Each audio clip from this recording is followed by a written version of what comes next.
Hello, everyone. We're back again with another episode of Beware the Batman discussions. I'm here with Blue Dragon 5. Hello. Who's just going to give us the recap of the episode before we get into the nitty-gritty of the analysis. Okay, so this episode's called Test, and that picks up from where we had last episode where Bruce Wayne's starting to test Katana. You're seeing if she's worthy of being the bodyguard, and maybe more in the future. Who knows? But getting to the episode at hand. Previously, on Batman. Batman in trouble? Robin?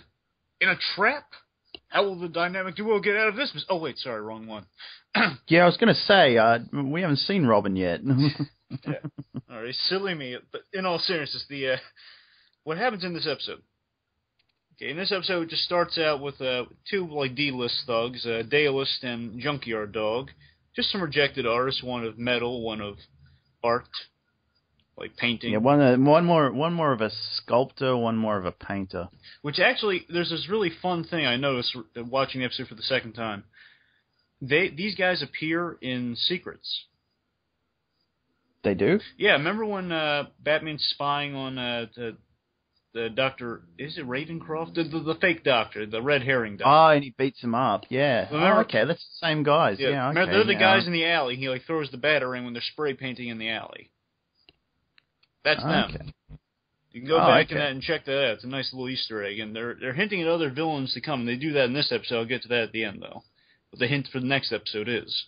But point is, these two D-listers just starts classic Batman style. Batman, he knocks these guys for a loop, saying, give my regards to the GCPD. Then he leaves. Okay, we think, okay, well, let's get back in Batman's order. But wait, this nice orchestral Moriarty theme plays. Anarchy enters. Voiced by one of my, by an actor I really like, and an actor who I wouldn't mind seeing play the Riddler, either in voice or physically. The great Wallace Langham, doing the voice of Anarchy. Yeah. He was great. I was excited to hear that he was going to be a part of the series. He's very underrated, this guy. What would people have seen him in, just so they know? Oh, sure. He's most notable for, he has a regular role on the show CSI. He plays Hodges, the comic relief. Okay. That's what he's most notable for. He has a lot of smalls. Also, he's in at Epcot, he's the narrator on the dinosaur exhibit. Okay. At Epcot, the I forget the title, but it's the little ride where you're going through, you see all the animatronic dinosaurs. That's him doing narration for it. Anyway, are you familiar with Anarchy? No, not really. I haven't seen him in anything before, and I should state this. I'm more of a fan of comic book characters on film than reading comics. I haven't been able to read that much, so yeah.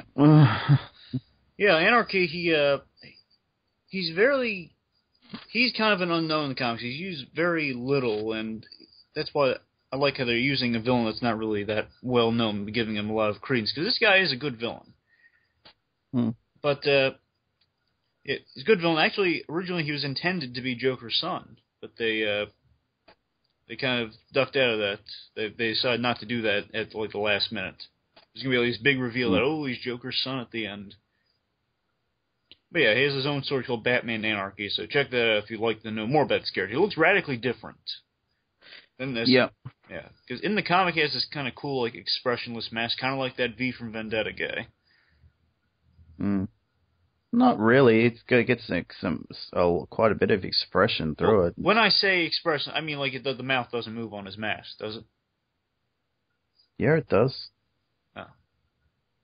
Well, I mean, he can't talk with the mask. Is what when I say V can't. Yeah. That's what I'm saying. V can. Yeah, V can't. No, V right. can't. And they managed to do that with try and give it some expression with lighting and that. But yeah, that's what I mean. I mean, he physically can't talk with the mask. It's a mask.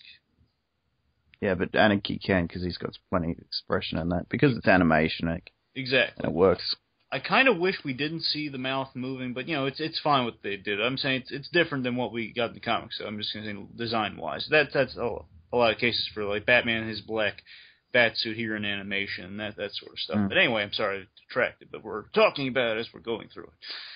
Anyway, so Anarchy, he finds these guys and he recruits them, saying, "I'm a fan of your work.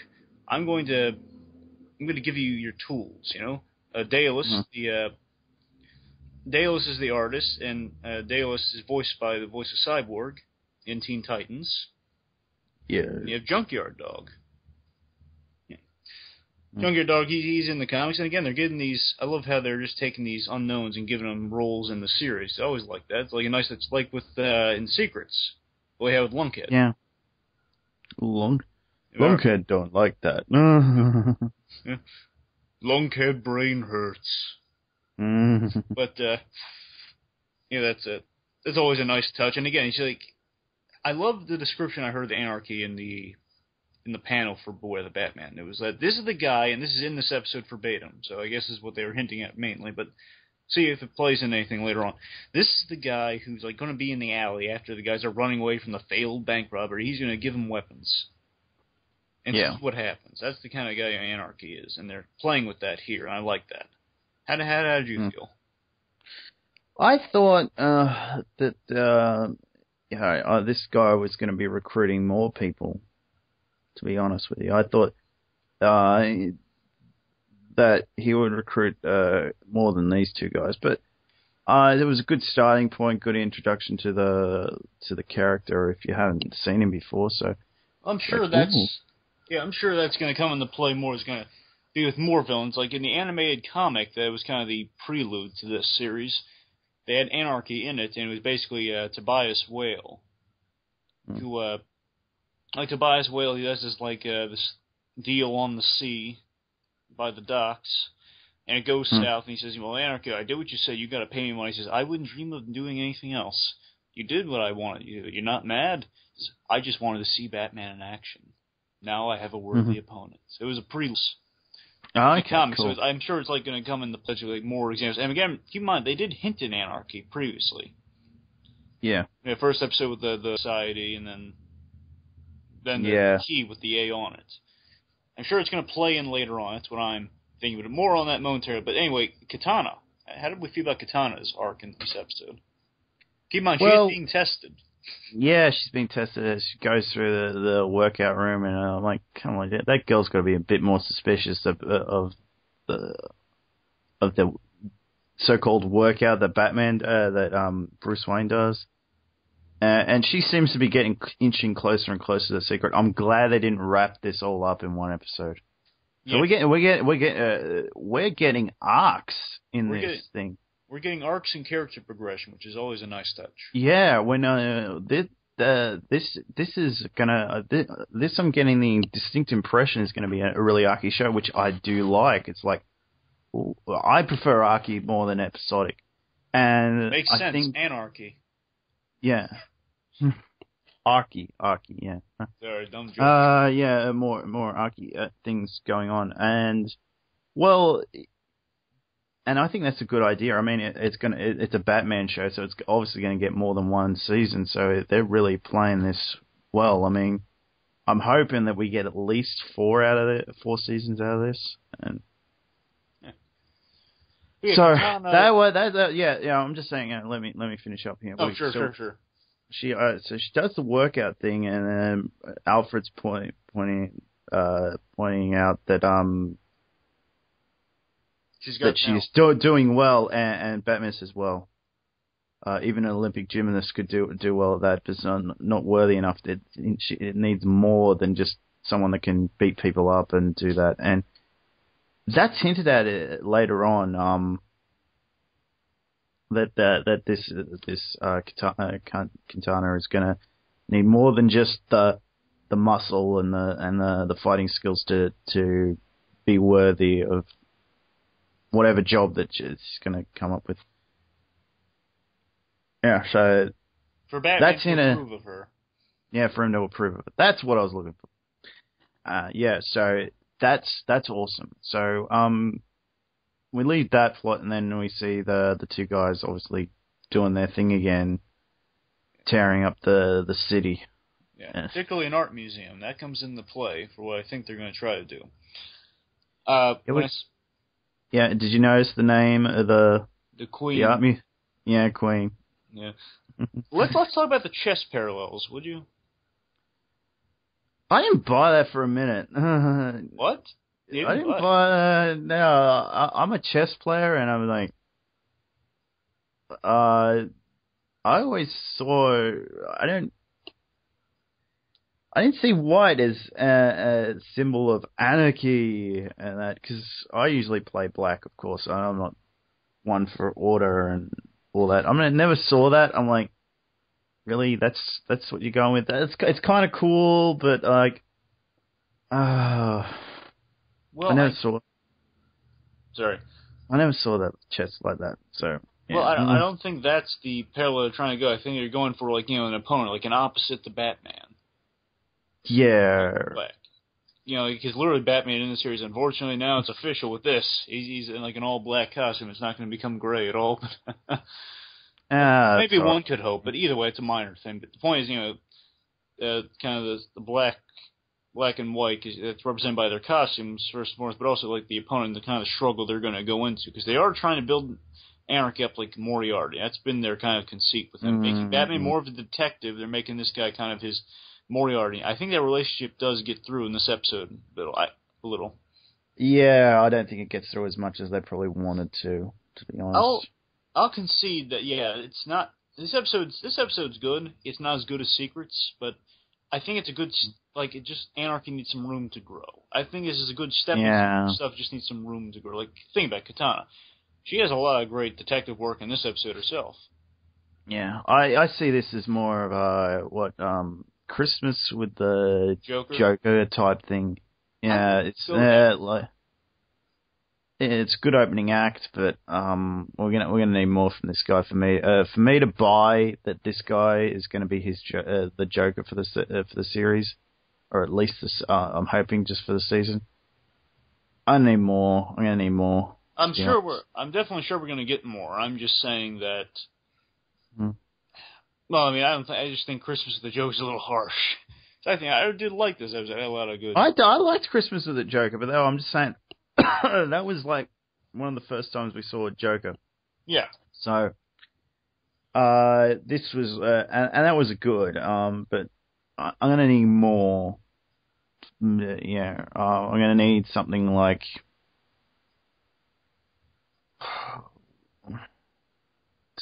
Trying to think of a good animated episode with Joker, like well, Laughing Fish. That's my go-to. No. The what's the one where he's I think with my favorite line. You killed Captain Clown. You killed Captain Clown. That one's Last Laugh. Yeah, Last Laugh. I'm gonna need something like that because I think that's probably one of the best Joker episodes. Because I just like the Joker goes out and he's gonna do something like that. But I'm gonna need something like that to really sell me. So I'm gonna need something where I see this guy's a little bit more threatening, something focused on him. Because I think we were spending a little bit too much time with the two other guys. To be honest, Dateless and Pitbull. No, not Pitbull. Junkyard Dog. Junkyard Dog. Yeah. Well, people could be a junkyard dog. By the way, what did you Sorry, I just wanted to ask you, what do you thought of the vocal quality of Anarchy in this? Did you like the voice for him? I like a lot. That's one thing I did like. It's just I think they needed to do a little bit more with him because I think we were spending too much time with the other guys, and so we were sacrificing time with Anarchy. I really want to see him give one of those.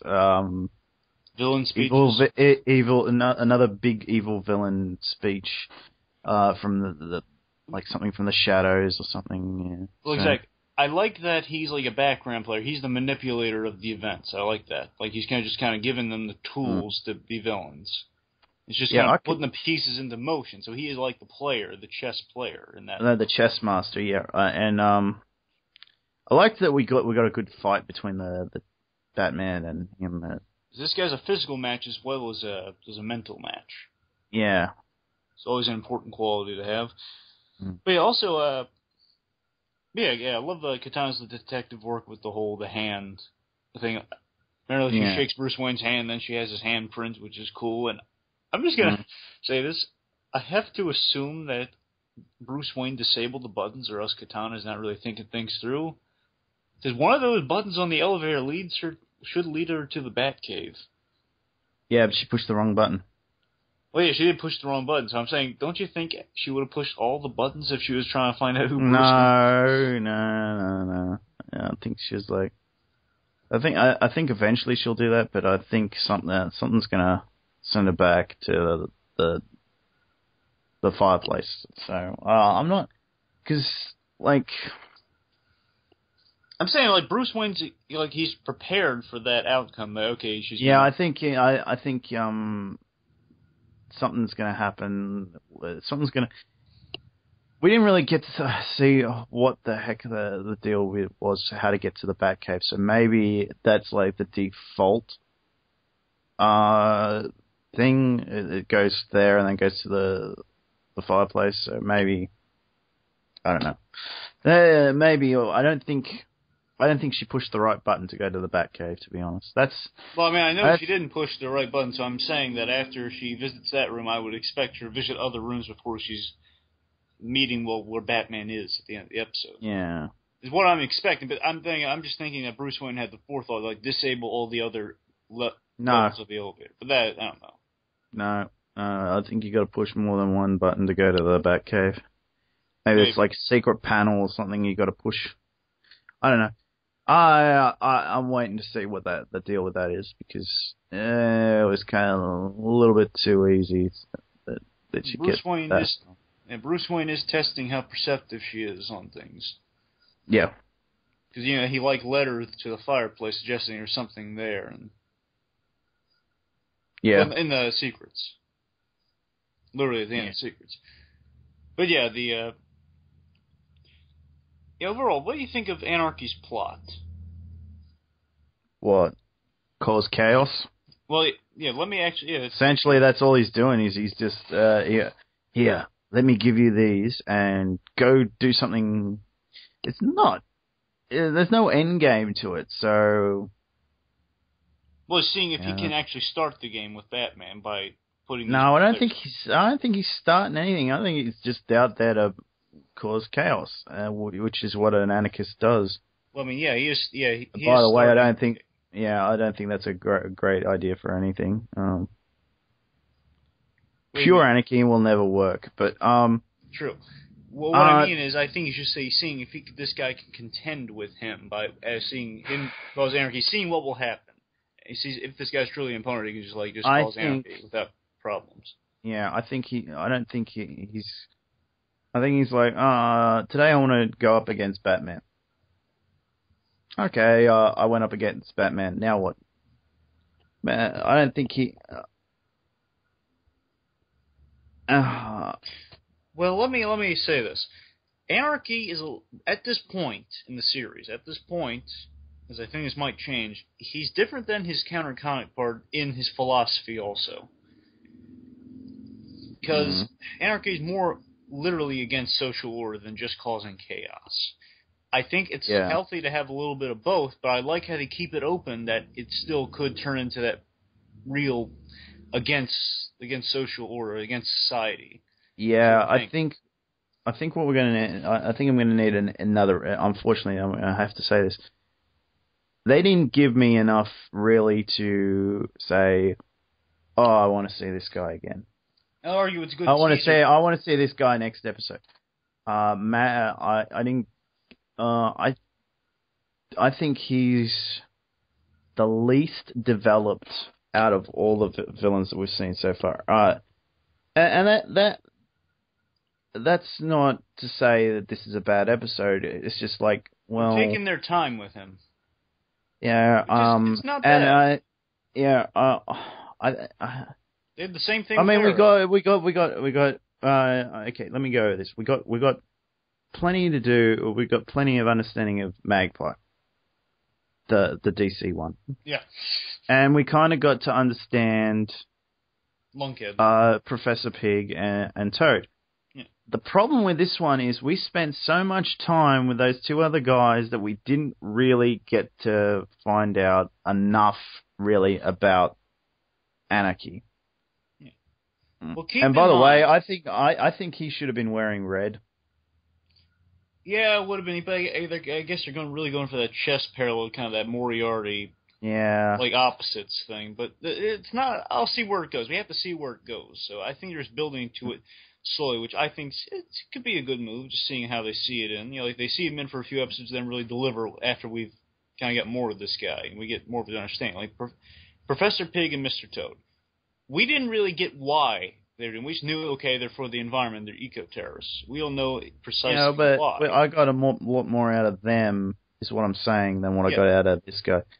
I mean, I definitely got the impression that definitely in this one that this is the main bad. This is the big bad for the season.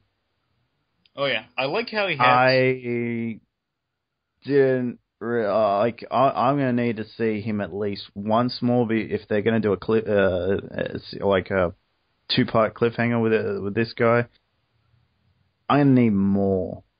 I'm sure we're going to get more as time progresses. I need another episode before I get to that 2-episode cliffhanger. So I'm going to need at least one more episode with him before the end of the series. If he's going to be part of this the big series finale, season finale.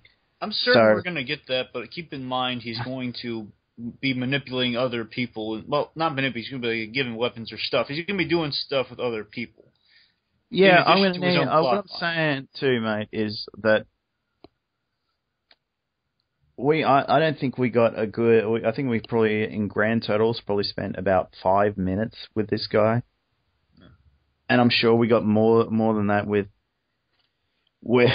Magpie and all that. I needed at least another 2 or 3 minutes with this guy to really... it's like... Fair enough. I'm just saying that this is probably the weak... out of the 3 episodes we got so far, this is the weakest villain we've gotten. I'll give you that, but I think it has the most potential to be something really interesting. Yeah, it's a good intro. But yeah, you're right. It is kind of the weakest in that regard. Like the other ones are really spectacular. This one, it's a good stepping stone. Doesn't mean it's bad. Just a good stepping stone, as in things to come. It's like one that's more reliant on what's to come later than what it is. Mm-hmm. Doesn't mean it's a bad thing, but also I like Anarchy's utility belt, and it's like in the old style of the animated series of not the animated series, like the Neil Adams capsule bat utility belt. Yeah, okay. And I like how it's really practical in that all the little capsules literally work as these smoke bombs, and you can tell he's losing them as the battle progresses. It's one thing I got to bring up with you, because I know you're the gadget guy. Yes. What did you think of the bat cycle in this? You mean when it turns into some sort of gyro thing? Yeah. I liked it. I liked the bat cycle. I kind of questioned the ears on the helmet. But then again, it makes sense, so we can get the ears through there. It's Batman. Yeah, true. That's really my complaint with it. It's cool. It's new. I haven't really seen it done often. I like it. It was cool. I love that ending with the dead man switch. I thought it was a good. Again, that whole ending with the bombs on the trolley. Well, not the trolley, but the tram cars, which also it's kind of reminding me of Spider-Man a little bit. You know what it reminded Spider-Man me ended of? on trams? You know what it reminded me of? What? Thunderbirds. There's an episode of Thunderbirds where Lady Penelope's trapped on there, and they got to try and save it before it goes crashing into the bottom of the thing, because they're just running straight downhill, out of control.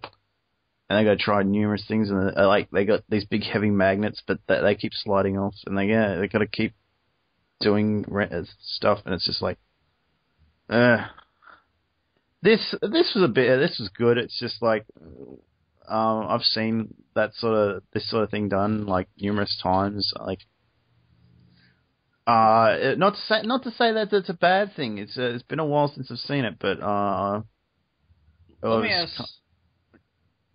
Sorry, what'd you think of that first explosion, the warning explosion, that was just to get your attention. Did you think they died for a second there? I thought that the thing was going to go, that the wires had been snapped and that was going to go, the car was going to go straight plunging into the water, and that's why Batman had to go rushing over to save them. Yeah. I don't know. I thought at first that, the bombs were like literally on top of the trams. Yeah, I didn't see that until later. Yeah, because initially, at first I thought, oh my god, just Batman's reaction, he was too late, and that's kind of, this guy's chaotic. But then, so as a warning shot, okay, well, this guy's putting Batman through some trials and tests himself. Again, that's the parallel with Katanas. I mean, this guy's testing Batman while he's testing Katana. Yeah. Awesome. Yeah, and again, that final encounter was really neat. But briefly on Junkyard Dog and Dallas, they're kind of dopes, aren't they? I could care less about those guys, to be honest. I was like, you don't need to care about them, exactly, but that's the point of those characters. They're just D-listers, but I was like, come on, and of course, Anarchy gets them to escape from prison, and I was like, oh, dude, come on, I guess he's worried about getting smarter people or something, but maybe this was all just. Keep testing and keep Batman chasing after these guys. Well, I'm hoping this is what this is. He's doing something else in the background, and he just needs to keep Batman. He needs to keep Batman distracted. Well, that's what he was doing. That's what he did with this. That's this whole. No. What I'm saying is that there is a darker underlying plot that's going throughout the series, and we just don't know what it is yet. That could work. Like we'll flash back to this and. Oh, what I was really doing back here was this, and I was like, "Whoa, that's why I had you chasing your own tail with these two dopes and blah blah blah." Yeah, keeping your eye off the ball, sort of thing. Yeah, that's good. It kind of plays into that would play into the theme we get in the first episode, where he's kind of dividing himself, and that makes him a little careless. Mm-hmm. But yeah, again, what I was saying with Anarchy about the whole social, more of against society and against like the social norms. It's probably like more anarchist than just guy causing chaos like Joker from Dark Knight. Don't get me wrong, I like that, and I'm still saying you can have a little bit of that, but maybe down the line they could make it like that comic thing. He's just against society. And one could look at it. One could possibly look at his plot here. If he takes these two guys who have a grudge against, the big fancy art museums, because they were rejected by him, that might be like why he used those guys to kind of stick it to society in a way. So I'm saying that they're seeding in that it could be that, and there's nothing saying it's not.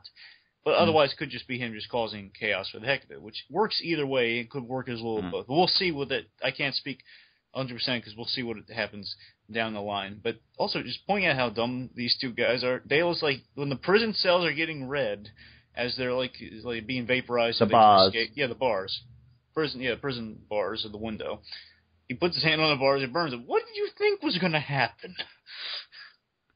Yeah. That's what I'm saying. What kind of dope puts his hands on the red-hot bars? I don't know. I'm just saying, these guys, you can tell these guys aren't the brightest. But I like how, again, you're not supposed to really care about them because they are D-list guys. They're plot devices by Anarchy. It's like him. That's what really Anarchy was doing this whole episode. He was taking these little D-listers and he's kind of giving them weapons, making them dangerous, and it's why Batman has to stop this guy. He's giving power to idiots. Mm-hmm. So basically, it's kind of like half of Smallville right there, just giving them, give these guys getting powers and they really don't deserve. Are you talking about the creators? There? No, not the creators. I meant all the crypto freaks. It's kind of these guys getting all these powers, and really, some of them are too stupid to do anything with them. Okay. I just want to make sure there's any final things that we liked. Oh, the blended drink was in this episode. I told you about. Yeah. So that was it's official. It started to be there. It might have been in that breakfast scene once, but yeah, he's drinking the blended meals, which is kind of Well, what did you think? What did you think of Alfred driving the Batmobile, so to speak? That was cool. Did you think he was going to be in the car?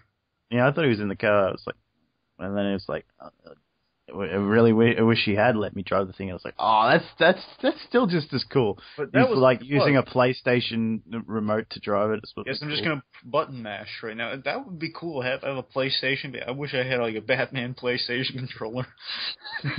But yeah, that was great, and I loved the payoff of that. That he knows Anarchy's kind of misdirecting him at that moment. So Batman, to find Anarchy, to find Anarchy, he appears right behind Anarchy, and Anarchy's like, "What? Wait, you're there." That impresses Anarchy. I love that. Just that, and then when the thugs get there, Junkyard Dog and Delos, they get there. Oh, how did you get there so fast? Yeah. Last thing though, Katana showing up right at the end of the episode, and Batman saying, "Ooh, maybe I misjudged you, or maybe you just got lucky. I'm just gonna have to keep a closer eye on you." Thing. I thought that was pretty cool. Like, we're gonna continue on with this arc, so cool. And I'm glad we're taking our time with this. Yes. And I want to say too, if they bring in Dick Grayson or someone else to this, cool. But if they're going to do Robin, maybe they should take their time, take a page out of this, and take their time with it. Yeah, because I'm starting to really like Katana. I was a little worried how much I was going to like Katana because she really is part of the Outsiders, and they are going to have Metamorpho in this series. So I mean, those two guys are part of the team, and actually, from what I hear, they're making Metamorpho a bad guy. From what I hear, I can't the description of like one of the episodes, but I don't know how they're going to do it. So we'll see.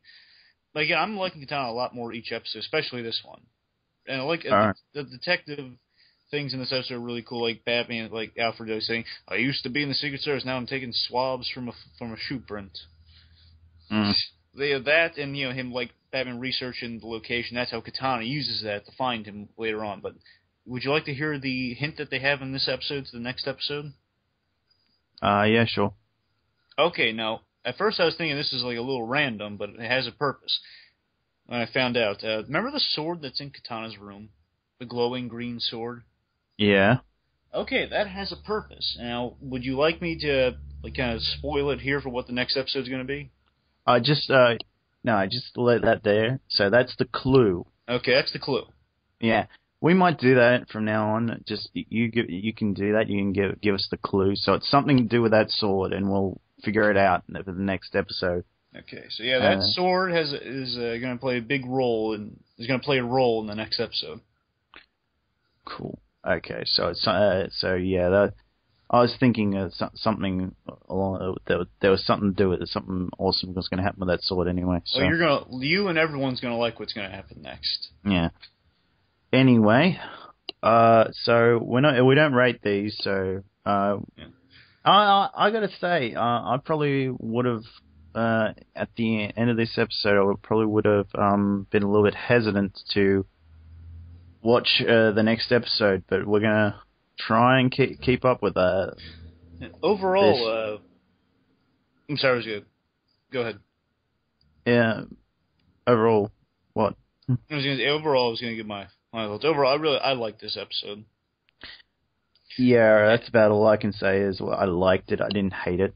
I liked Anarchy's portrayal, and I'm hoping they grow they expand on the character as we've kind of been going around in circles saying. Yeah, we can't really say it's small. Yeah, aggressive expansion. But yeah, I just hope to see aggressive expansion. They got a good actor playing him, and I think they have a good dynamic going with that whole. He's supplying like these D-listers and making them more powerful, and he's kind of making things chaotic. And I'm hoping to see if they play into what I think they're hinting at with Anarchy is like he's going to be. Because keep in mind, in the comics, Anarchy's like a 12-year-old kid, and then the costume hides that. That's in the comics. We don't know what they're going to do because he looks like a full-grown man here, but I don't know. He has this moment of kind of a Riddler freak-out, so I can't necessarily say. So you don't know how many people I've gone through looking for the right person. That sort of line he had. So I can't say for certain. It could just be because he's crazy. But I don't think they're going to make him a kid at all. Yeah, my prediction is, like, if they do go for the social order, because it's kind of playing into what they've been hinting at with Anarchy, is that these like, the social gathering club with the A on it, I think, like, he's going to be part of that society. You just want to crumble it from the inside or something. Something along those lines. I'm not saying for certain. I foresee him being the leader. either the leader or something, just that A society. I think he's going to be tied into that, and that might be playing into the whole social order side of anarchy and creating chaos. So that's what I'm expecting at this point. So could be wrong in the future. I liked Wallace Lang Anarchy. I like the detective stuff.